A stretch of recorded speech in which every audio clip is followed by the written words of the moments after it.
Quiero que recuerden mucho esta primera frase que dice: la razón por la que seguimos a Jesús es porque confiamos en Jesús. Repítala conmigo: la razón por la que seguimos a Jesús es porque confiamos en Jesús. Porque ser discípulo de Jesús es un asunto de confianza. Es un asunto de confianza. Pero viene esta pregunta para nosotros. ¿Para usted es fácil confiar en Dios? ¿Le es fácil a usted confiar en el Señor? En esta serie que estamos desarrollando, que se llama Nunca Estarás Solo, recuerden que esta serie está basado en el Evangelio de Juan, específicamente en los 7 milagros que Juan describe que hizo Jesús en este Evangelio. Jesús hizo muchos milagros, pero Juan solamente escribió sobre 7 y lo hizo con un propósito. Y el propósito, para que lo recordemos, está en Juan capítulo 20, versículo 31, que dice así: estas señales, estas se han escrito para que ustedes crean que Jesús es el Cristo, el Hijo de Dios, y para que al creer tengan vida en su nombre. Juan escribe este texto, estos milagros acerca de Jesús, para que lleguemos a creer y confiar que Jesús es el Mesías, el Salvador, y como resultado de creer, de confiar, usted y yo tengamos vida, una verdadera vida. Esta pregunta de si a usted le es fácil confiar es muy importante, porque como dijimos al principio, la razón por la cual seguimos a Jesús es porque confiamos en Jesús. Pero seamos sinceros, no es fácil confiar en Jesús, no es fácil confiar en Dios. Eso está, digámoslo así, en contra de nuestra naturaleza como pecadores. Tendemos a confiar más fácil en cualquier cosa, menos en Dios. Confiamos más fácil en personas que ni conocemos. Por eso es que hay gente que cae tan fácilmente con los estafadores y embaucadores, porque es tan fácil confiar en todo menos en Dios. Confiamos más fácilmente en alguien que nos ofrece, un político que nos ofrece el cielo y la tierra y que va a cambiar la situación de nuestro país, pero en Dios, confiar en Dios. Ay, no, es que eso es tan difícil. Pero no es difícil confiar en alguien que nos dice: vea, si usted me da 100,000 pesos, yo en 2 semanas le devuelvo 1,000,000. Ay, sí, tome. Confiamos en los que no merecen que confiemos, pero en el Dios que nos ha demostrado que Él es confiable y que vale la pena confiar en Él. Ay, no, es que es tan difícil, no sé, déjemelo pensar un momentico. Le ponemos tantos obstáculos para confiar en el Señor. ¿Cuáles son esos obstáculos que principalmente nosotros tenemos para no confiar en Dios? Vamos a leer el quinto milagro del cual Juan escribió.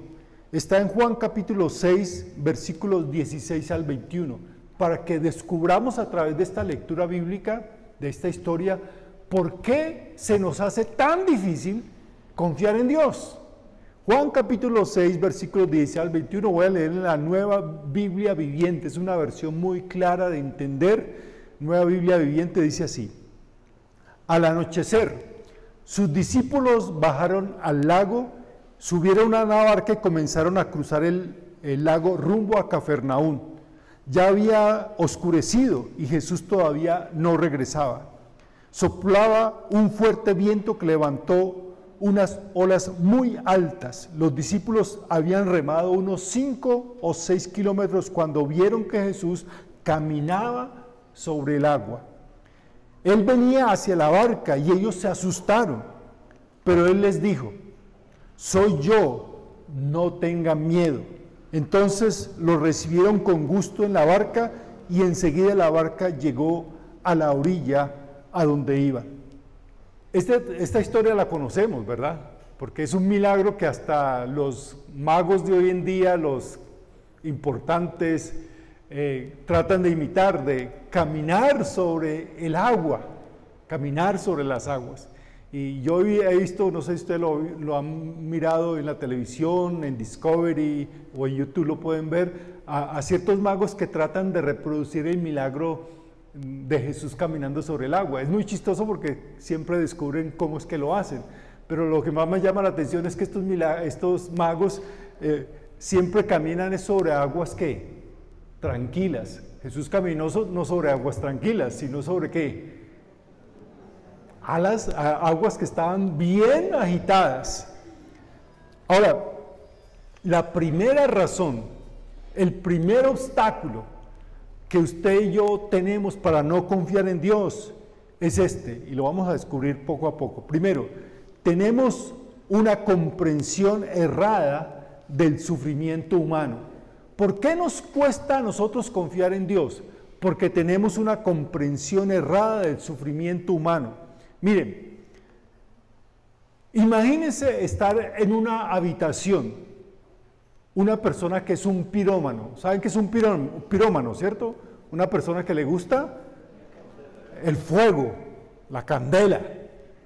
Imagínense estar una persona, un pirómano, en una habitación, rodeado de galones de gasolina, en compañía de otros 5 o 6 pirómanos, y todos con antorchas.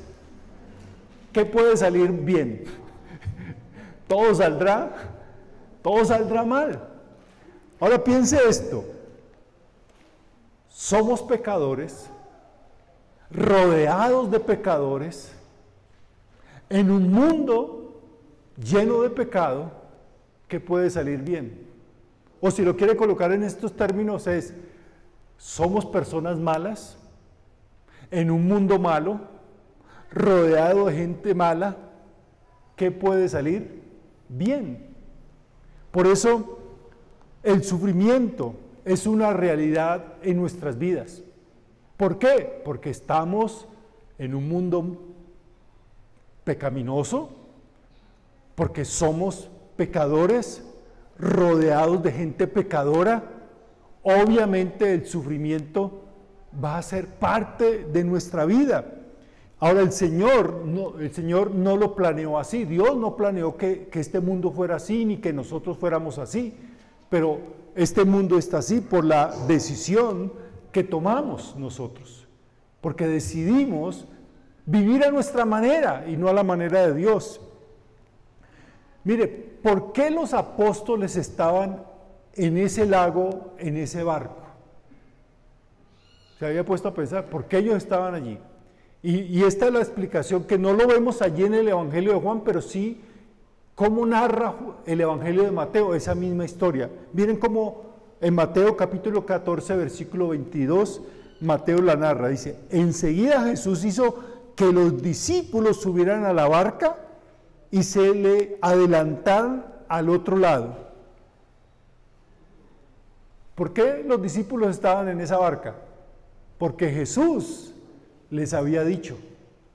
Es decir, ellos estaban haciendo ¿qué? La voluntad de Dios.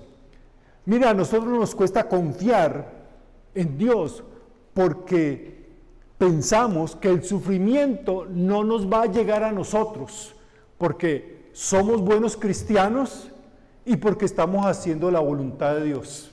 Y pensamos que eso es garantía de que el sufrimiento no va a llegar. Aquí, en esta historia, como en muchas otras partes de la Biblia, nos demuestra que el hecho de que usted sea un buen cristiano, que venga a la iglesia, que lea la Biblia, que ore, que dé testimonio del Señor, que lleve una vida recta, que haga la voluntad de Dios todos los días, eso no le garantiza de que usted no vaya a sufrir. Porque el sufrimiento es una realidad de todo ser humano, aún nosotros los cristianos. Pero entonces llega el sufrimiento a nuestra vida y decimos: ¿pero por qué, Señor? Y empezamos a desconfiar en Dios. Por eso es la primera razón por la cual es tan difícil confiar en Dios para nosotros, porque pensamos equivocadamente que si seguimos a Jesús no vamos a sufrir. El segundo obstáculo para confiar en el Señor es este. Esperamos que las cosas se hagan bajo nuestros términos. Esperamos que las cosas se hagan bajo nuestros términos. El versículo 17 y 18 dice lo siguiente: ya había oscurecido y Jesús todavía no regresaba. Soplaba un fuerte viento que levantó unas olas muy altas. Mire, ellos están navegando en ese lago, están navegando porque Jesús les dijo que lo hicieran. Se levantan esas olas gigantes, el barco está siendo zarandeado de aquí para allá, y ellos no ven que Jesús aparece. Ya es hora de que llegue, esto se está poniendo difícil. Es decir, ellos dicen, ya es hora de que Jesús hubiese aparecido. Ya es hora de que Jesús haga algo por nosotros. Ya es hora de que Dios se acuerde de mí. Ya es hora de que Él me ayude. Nos cuesta confiar porque nos cuesta esperar. Queremos que sea en nuestro tiempo. No nos gusta esperar y por eso nos cuesta confiar. Nos cuesta confiar porque creemos saber cuándo y cómo Dios puede y debe actuar. La tercera razón por la cual nos cuesta confiar en el Señor es que creemos que podemos resolver nuestros problemas por nosotros mismos. Creemos que podemos resolverlo por nuestros propios medios, que somos capaces. Mire el versículo, la parte siguiente del versículo 19. Los discípulos habían remado unos 5 o 6 kilómetros dentro del lago. Ahora, recuerden, muchos de ellos, de los discípulos, eran expertos pescadores, tenían la experiencia y tenían el conocimiento para salir de ese problema. Y lo intentaron tanto que navegaron entre 5 y 6 kilómetros. Es decir, lo intentaron mucho, lo intentaron, pero no fue suficiente. Aunque lo intentaron, y lo intentaron, y lo intentaron. Ahora yo le pregunto esto: ¿cuánto lleva usted intentándolo por su propia cuenta? Porque eso es lo que estaban haciendo ellos, ¿no? Estaban intentando salir del problema por su propia cuenta, por sus propios medios, con su experiencia, con sus habilidades, con su capacidad. ¿Cuánto lleva usted intentándolo por su propia cuenta? Es difícil confiar en Dios porque confiamos más en nuestras posibilidades, en que yo estudié, yo tengo un título, yo tengo tanto dinero. Me es más fácil confiar en mi inteligencia, en mi astucia, en el dinero, en los contactos y las influencias que tengo. Me es más fácil confiar en un amuleto, en una superstición. Me es más fácil confiar en todo menos en Dios. Porque confiar en Dios quiere decir que no lo voy a intentar a mi manera, lo voy a intentar a la manera de Dios. Por último, es difícil confiar en Dios porque no sabemos reconocer a Jesús cuando se acerca a nosotros. Nos cuesta confiar en Dios porque no sabemos reconocer a Jesús cuando se acerca a nosotros. El versículo 19 dice: cuando vieron que Jesús caminaba sobre el agua, Él venía hacia la barca y ellos se asustaron. Ahora, ¿quién no se asusta? Ver a alguien caminando en medio de las aguas en un mar picado, un mar embravecido. Pero específicamente, ¿por qué tuvieron miedo? ¿Por qué ellos, si vieron a Jesús, tuvieron miedo? Yo creo que la respuesta otra vez tenemos que encontrarla en el Evangelio de Mateo, capítulo 14, versículo 26, donde Mateo describe la razón. Yo creo que en cierta manera a Juan le dio vergüenza, le dio vergüenza decir la razón por la cual ellos se asustaron, pero Mateo no no tuvo vergüenza, porque al fin y al cabo ustedes recuerdan, el Evangelio de Juan se escribió como más de 50 años después de todo eso, y Juan había pensado y repensado y tuvo tiempo, mucho tiempo de meditar todo lo que él había vivido con Jesús. Y tal vez Mateo no le dio vergüenza porque todavía su corazón no había cambiado y así lo sintió. Pero miren el versículo 26 del capítulo 14 de Mateo. Cuando los discípulos lo vieron caminando sobre el agua, quedaron aterrados. ¡Es un fantasma!, gritaron de miedo. ¡Es un fantasma!, gritaron de miedo. A Juan como que le dio pena decir eso después de 50 años. ¿Cómo éramos de inocentes? ¿Cómo éramos de supersticiosos? ¿Cómo éramos de inseguros? Que pensamos que existían los fantasmas.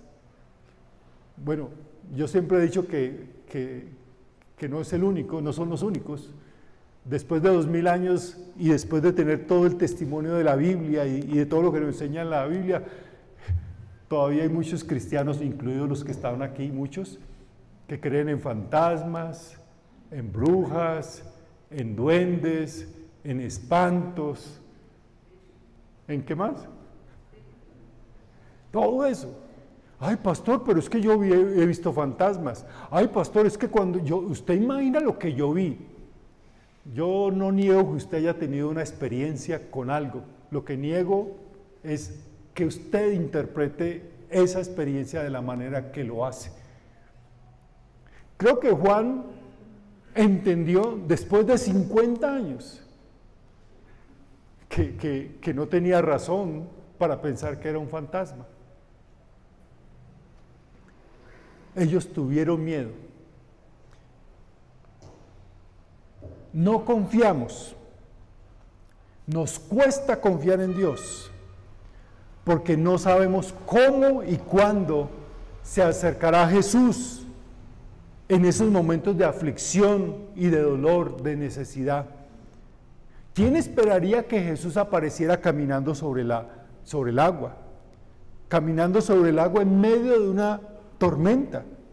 Nosotros tendemos a pensar que el Señor actuará en nuestras vidas de esta o aquella manera, porque así lo hemos leído en un libro, porque así lo hemos escuchado en un sermón, en la televisión o en una iglesia o en YouTube, porque así lo contó una persona. Es que así es que Dios actúa. Tendemos a encasillar a Jesús para que se ajuste a la forma en que nosotros presumimos que Él debe hacerlo. Ellos no esperaban que Jesús caminara sobre el agua y se acercara a ellos de esa manera, pero Jesús lo puede hacer de cualquier forma y sobre todo de formas inesperadas para nosotros. Ahora la pregunta es esta: ¿cómo se acerca Jesús a nosotros en medio de nuestros problemas, necesidades y sufrimientos? ¿Cómo se acerca Jesús a nosotros hoy en día? ¿Acaso lo ha visto usted caminando sobre el agua? ¿Acaso espera que Él se acerque a usted caminando sobre el agua? ¿Cómo se acerca o cómo se ha acercado Jesús en el pasado a su vida, en esos difíciles momentos que usted ha vivido? ¿Cómo el Señor le ha mostrado que Él sí se ha acercado a usted? Tal vez hay alguien aquí que dice: yo nunca he visto acercarse a Jesús a mi vida. Él me dejó solo, me tocó salir por mis propios medios. O tal vez lo que le está pasando a usted es lo que le pasó a ellos. Jesús se acercó a su vida, pero no supo usted reconocer a Jesús cuando se acercó. Tal vez como le pasó a ellos, porque tenía miedo, porque estaban asustados, o usted estaba muy triste, o estaba simplemente distraído. demasiado preocupado. Porque tenga la seguridad de esto: Jesús se acerca siempre en nuestras necesidades, aunque muchas veces no lo vamos a reconocer. De nuevo, ¿cómo llega Jesús hoy a nuestra vida? ¿Cómo se acerca Jesús a usted, a mí, en los momentos de necesidad, en los momentos de tristeza, de sufrimiento? ¿Cómo se acerca? ¿Cómo se ha hecho Jesús presente en su vida cuando tuvo que enfrentar adversidades de todo tipo? Jesús no llegará caminando sobre el agua. Jesús siempre se acercará, aunque no necesariamente caminando sobre el agua. Entonces, ¿cómo? ¿Cómo puedo tener yo la confianza de saber que en medio de mi problema y de mi dificultad, en medio de mis adversidades que son tantas, Jesús se acerca a mí? ¿Y cómo puedo reconocerlo? Y no pensar que Él me dejó solo o que es un fantasma. ¿Cuántas veces usted ha estado angustiado, desesperado, y alguien se acercó a usted?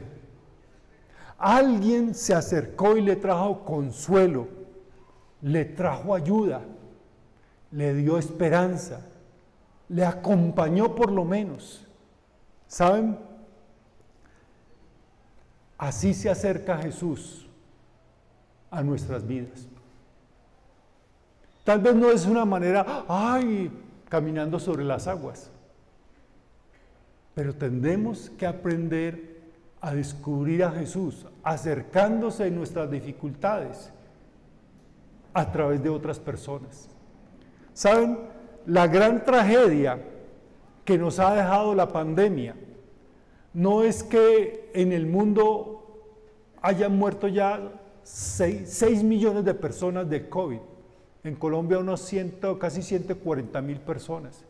Esa no es la gran tragedia, es dolorosísima, pero no es la gran tragedia. La gran tragedia que nos ha dejado la pandemia es que nos aisló de nuestra comunidad de fe. Nos aisló, nos separó de la familia de Dios. Millones ya no ven necesario congregarse. En sus casas pueden escuchar al predicador que quieran. Ustedes, lo siento por ustedes, tienen que escucharme a mí, que soy malo para esto, pero los que se quedan en su casa pueden escuchar al predicador que sea en cualquier iglesia del mundo, y ahí hay una gran cantidad de excelentes predicadores. Los que se quedan en su casa pueden escuchar no a 2 hermanos cantando aquí con una guitarrita, pueden escuchar grupos de música de alabanza de las mejores iglesias con orquestas que cantan hermosísimo. En sus casas pueden orar, pueden adorar. En sus casas pueden hacer muchas cosas mientras adoran, entre comillas. Pueden chatear mientras ven el video del sermón. Pueden pelar las papas mientras escuchan el sermón. Pueden ver hasta un partido mientras ven el sermón ahí, el video. Pueden hasta parar el sermón y dormir. Aquí no pueden parar, aunque duerman.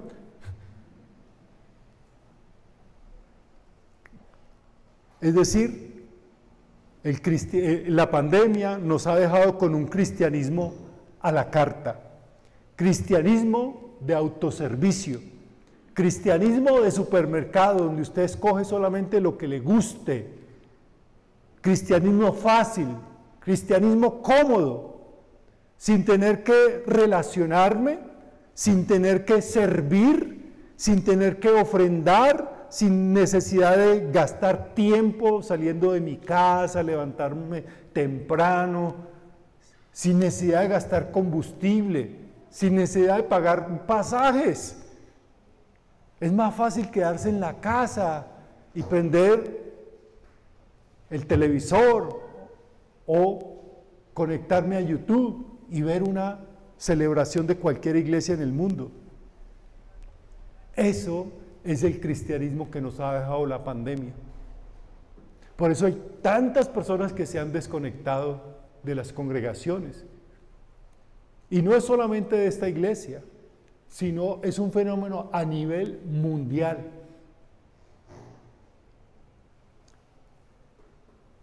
El pastor de una de las iglesias más grandes del mundo, un pastor que yo admiro mucho, no tuvo ese problema. Su iglesia ha seguido adelante con su gran trabajo, su gran ministerio. Miles y miles de personas siguen llegando, no han parado, y todo porque ellos estaban preparados para una situación así. Desde mucho antes de que la gente o nosotros como iglesia empezáramos a ver cómo transmitir, este pastor lleva ya décadas transmitiendo por las redes sociales, por todos los medios de comunicación sus mensajes. Pero él siempre les hizo la advertencia a su iglesia: esto de las redes sociales, esto de los medios digitales, son herramientas que nos ayudan a hacer nuestro trabajo, no sustitutos de nuestra comunidad, de la necesidad de estar unidos como una familia espiritual. Así lo dice este pastor: aquellos que solo pretenden vivir su fe en forma virtual se quedarán al final solos cuando pasen por las tormentas de la vida. Y yo tengo que decir como conclusión: si usted dice que confía en Dios, pero no participa de una comunidad de fe, entonces usted no ha entendido qué es confiar en Dios. Si ustedes, y gracias porque yo sé que ustedes están acá,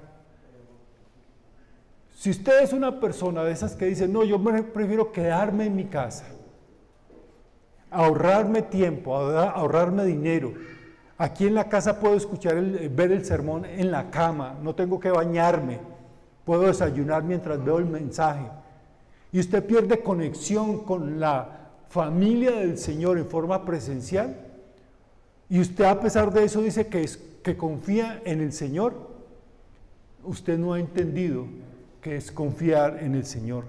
Jesús siempre se acerca a nosotros en medio de las tormentas de la vida. Lo hará de formas que nosotros no imaginamos, pero siempre lo hará en forma palpable, real, tangible. Y no hay nada más real y más tangible que el cuerpo de Cristo en la tierra. ¿Sabe cuál es el cuerpo de Cristo en la tierra? La iglesia. ¿Cómo verá usted que Jesús se acerca a usted en medio de su problema de dificultad, sino a través del cuerpo de Cristo que es la iglesia? Entonces, confiemos. ¿Recuerdan? Seguimos a Jesús porque confiamos en Jesús. Confíe en el Señor Jesucristo. Confíe en que Él no lo deja solo en medio de las tormentas de la vida. Pero confíe en las formas en que Jesús se acerca a usted. Jesús no lo verá usted caminando hoy en día sobre las aguas que se acerca a usted. Pero Jesús siempre se acercará a usted, y la gran mayoría de las veces se acercará a través de su cuerpo, la iglesia. No pierda el contacto con su familia de la fe. No pierda el contacto con el compañerismo, y empiece a confiar en el Señor. Jesús llamó a sus primeros discípulos a que lo siguieran. ¿Recuerdan cómo llamaba a los discípulos? Sígueme, sígueme, porque ellos lo seguían. Muchos de ellos era la primera vez que veían a Jesús y simplemente Jesús les decía: sígueme, y ellos lo seguían porque confiaban. No porque tuvieran ya todas las respuestas, todas las dudas ya solucionadas, no porque no tuviesen cierto recelo. No, porque confiar no es tener todas las respuestas solucionadas. Porque confiar no es no tener temor. Confiar es seguir a Jesús, porque sabemos que Jesús no nos va a decepcionar. Un día como hoy, donde Colombia, nosotros colombianos, vamos a elegir a los legisladores, a los que van a tener el poder de decidir sobre nuestro país, tenemos que saber que el único digno de confianza es nuestro Dios, es Jesús. Porque gane quien gane las elecciones, nos decepcionarán. Téngalo por seguro, nos decepcionarán. Pero Jesús nunca, nunca. Él siempre se acercará a nosotros en medio de las tormentas de la vida.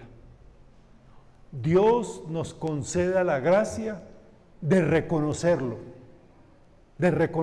cuando Él se acerque, de no tener miedo, de no confundirlo con un fantasma, de no estar tan preocupados o tan tristes o con tantas lágrimas en nuestros ojos que no podamos reconocerlo, que seamos capaces de reconocerlo cuando se acerque a través de la comunidad de fe, el cuerpo de Cristo, la iglesia.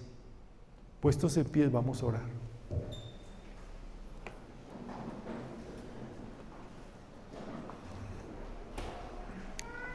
Dios y Padre nuestro, agradecemos todo tu amor para con nosotros, agradecemos que podemos confiar en ti. Señor, perdónanos porque siempre nos es más fácil confiar en todo menos en ti.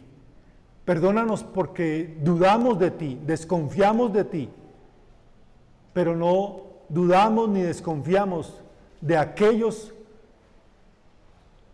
por los cuales sí deberíamos tener desconfianza. Ayúdanos a confiar en ti porque tú no decepcionas, tú no fallas, tú siempre te acercas a nuestras vidas en medio de los problemas y dificultades. Cuando más te necesitamos, siempre te acercas, nunca nos abandonas. Ayúdanos a confiar, Señor, de tal forma que podamos seguirte. Ayúdanos a confiar de tal forma que podamos reconocerte cuando te acerques a nosotros. Ayúdanos a confiar de tal manera que en medio de cualquier tormenta sepamos que estás allí con nosotros y que podremos llegar al otro lado de la orilla con salvación y con seguridad. Señor, desarrolla en nosotros la gracia de confiar en ti. Ayúdanos a no dejarnos deslumbrar por aquellos que reclaman nuestra confianza y que somos tan fáciles de entregar esa confianza. Queremos confiar solamente en ti. Te lo suplicamos en el nombre de Cristo Jesús. Amén. Amén.